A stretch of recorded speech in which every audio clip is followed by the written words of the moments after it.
Shalom. First and foremost, I want to give all of the praises to the Most High, the Son, Yahweh, Ba'ashem Yahushua, Ba'ashem Avrakah, Waha Kwadash, and double honor to the apostles of the great millstone that taught us this truth. And salutations to the Akim out there that's furthered his ministry throughout the four corners of the planet, and even unto those that are learning and listening and growing thereby as well. Shalom. And I first want to begin with what is written in Ecclesiasticus chapter 2, verse 10. As it reads, "Look at the generations of old and see, did ever any trust in the Lord and was confounded? Or did any abide in his fear and was forsaken? Or whom did he ever despise that called upon him?"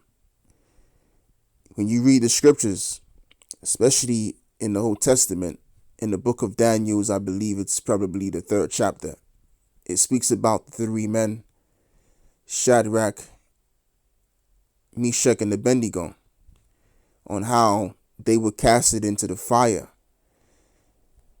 and they overcame the fire, and the Lord was with them.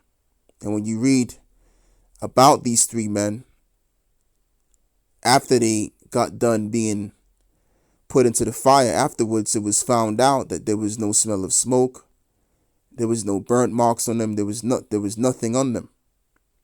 It was as if like nothing never even happened to them, which it didn't. So the Lord was with those three men. But check this out. We're going to go through the fire of what? Affliction. So the same way the Lord was with those three men being put in the actual fire, he was with them at that time, right? In the fire. He's going to be with us in the days of affliction as well. That's if we hold fast the words that are written therein. All right, so I want to read verse 11. It says, "For the Lord is full of compassion and mercy, long-suffering, and very pitiful, and forgiveth sins, and saveth in the time of affliction." And we have sinned. We've come to grips with that. If you are in this truth, you have to have come to grips with knowing that you was in the wrong while you was in the world. You sinned, and now more than ever before, we can easily look in ourselves in the mirror and see that we need help. All right. And the Most High gave us the mind power to do that, because a lot of the times, a lot of us find it very difficult to, look in the mirror and actually analyze yourself and see that, you're in the wrong. Okay. But we've been seeing it for so long. We're used to just admitting and confessing that, yeah, we were in the wrong, and the Lord knows our hearts. He knows that we're sincere in believing in him. Okay. Those that sincerely believe in Yahushua, he knows our situation, and he's going to take us out of that situation. All right.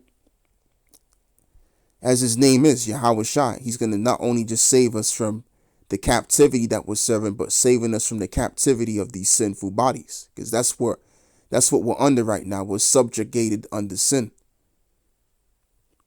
As what Paul was expounding upon in the book of Romans, the 7th chapter.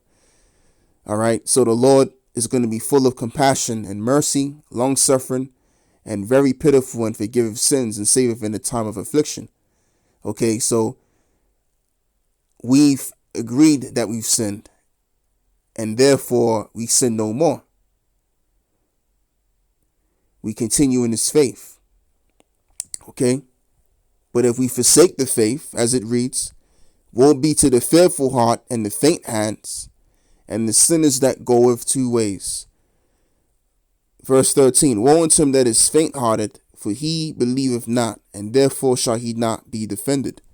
Verse 14, woe unto you that have lost patience, and what will ye do when the Lord shall visit you? They that fear the Lord will not disobey his word, and they that love him will keep his ways.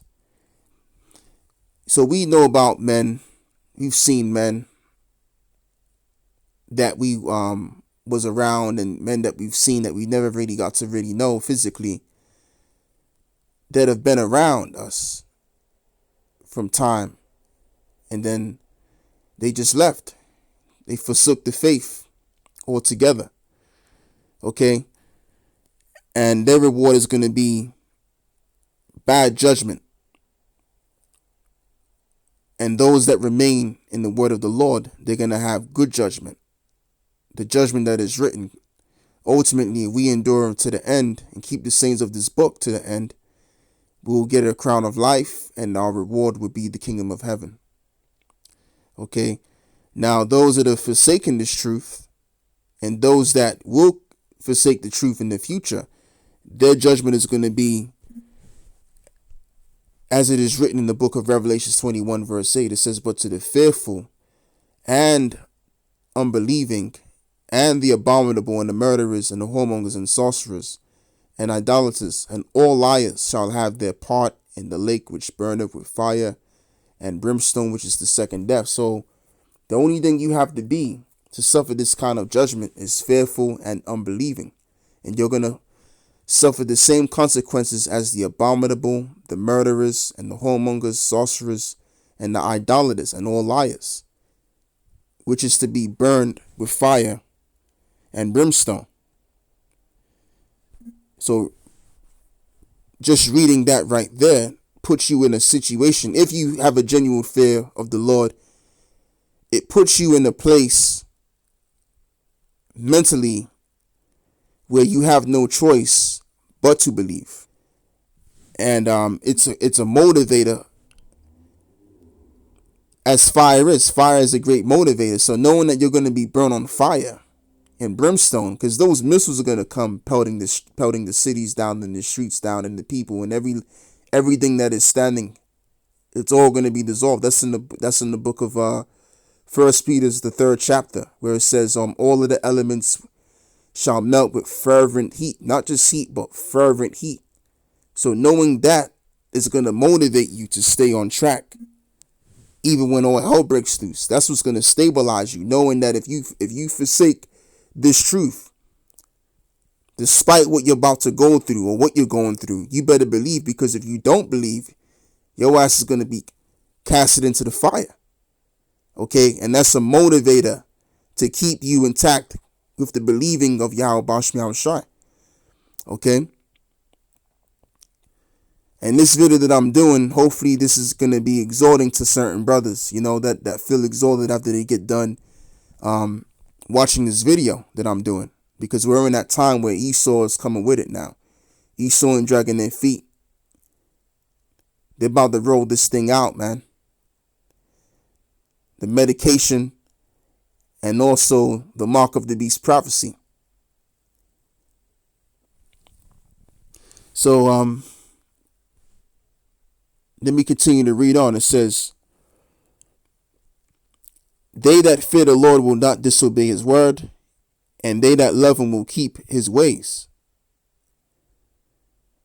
They that fear the Lord will seek that which is well pleasing unto him, and they that love him shall be filled with the law.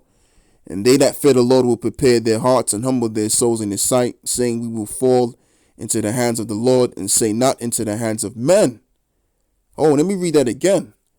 Ecclesiasticus, which is Sirach 2:18, saying, we will fall into the hands of the Lord, and not into the hands of men. For as his majesty is, so is his mercy. So that's the mentality that the elect are going to have. They're going to fall into the hands of the Lord on the right hand side of things, because the scriptures still say it is a fearful thing to fall into the hands of the Lord. But that's on the Lord's left hand side, you see. But we're going to fall into the hands of the Lord on the right hand side, and we're going to remain there and not into the hands of men. So we're not going to consent to Esau, as it says in the book of 2nd Ezra, the 16th chapter. It says, they that have consent unto them were had in derision. Okay? And the ultimate derision is you having to be nuclearized, pursuant to, Revelations the 14th chapter and the 9th verse. Again, motivating you to stay intact with the belief of Yahweh and his son's name is Yahweh Shai. All right. So we have no choice. So if you believe in Yahweh Shai, generally, you're in a place in your mind where you have no choice but to believe. Otherwise, if you don't believe, this is going to be the consequence. You see? And we don't want to be in this right here. We don't want to be having to suffer and come back in the kingdom as newborn babies, going through the second death. No, we want to be of the first death, man. We want to be of the first fruits. And we pray through the spirit and power of Yahweh Shai that that's his will, that we triumph over this devil and we overcome this world and we get to become of the elect. And this is why, as it is written also, that we do all of these things to make our calling and election sure, whether that's going out in the highways and the byways, or whether that's doing your weekly videos, whether that's keeping the Sabbath to the best of our ability, keeping the Pesach when it comes around. So we do all of these things to make our calling and election sure. Because at the end of the day, your intention and your goal should be that to you having to get a crown from Yahweh Shai, to be a part of the great multitude that will stand before Yahweh Shai receiving the crown on his head and therefore entering into the kingdom. That should be our number one goal. All right. So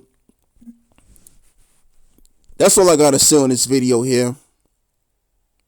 And with that, giving all of the praises to the Most High and the Son, Yahweh, Ba'ashem Yahushua, Ba'ashem Arakah, Wa'akwadash. And with that, I say Shalom.